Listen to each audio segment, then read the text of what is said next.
Hello, my dear friends, and welcome to Raw and Unfiltered, where we're delivering the truth, but with hope, because there is hope. And I want to start off a series here dealing with what we're going through right now on the earth and how do we deal with it, because it is a little overwhelming. And I think most of us are kind of wondering, what in the world do we do right now? So, the first thing I want us to remember today is the word resilience. I read a great book. I will put that link in the description. But this guy is a psychotherapist, and he was the first one to interview a lot of the survivors of the Holocaust and World War II.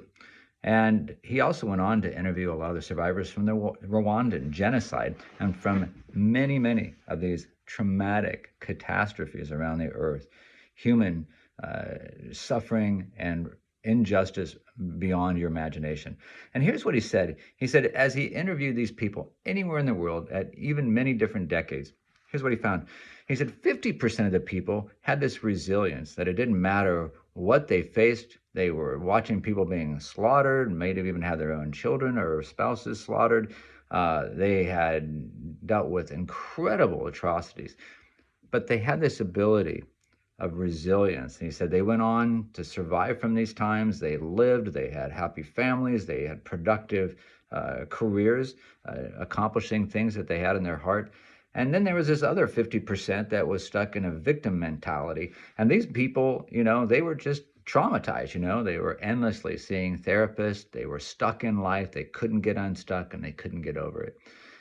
Some of those people ended up dying early. And Andy was just curious. And he says, I wonder what is it that makes the difference between the 50% that were resilient and the 50% that became victims. And he says, as he did a lot of his research, what he came down to was that the resilient people were able to imagine a future that was different than the one that they were experiencing right now. A lot of the victim mentality people actually had given themselves over to hopelessness and despair, and they weren't dreaming anymore. They weren't envisioning another future.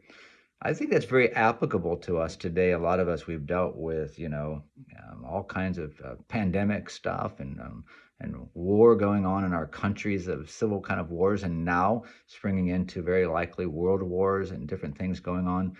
We've got just one crisis that we're swinging to after another, and we get tired.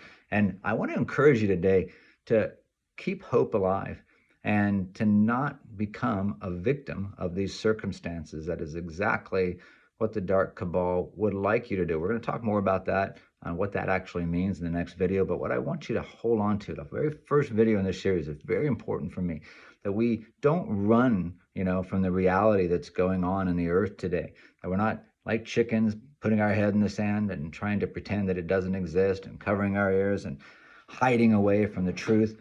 That's not the way that you make it through these times. That's the way that you get caught in the storm. It's the way that you suffer more. So the way that we deal with this thing is we deal with the trials head on. I remember Senator John McCain was in an interview. He was a POW for 5 or 6 years in a very torturous prison.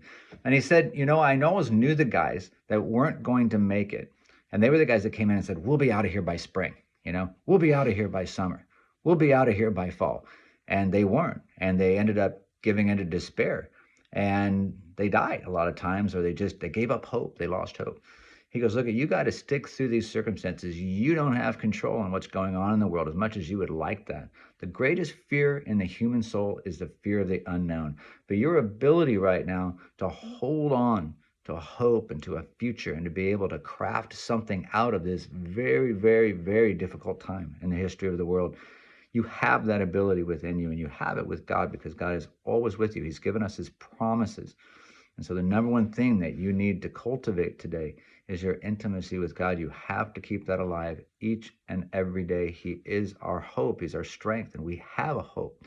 One of the reasons why they want to take that away from us, right? Because they know we can make it if we have that.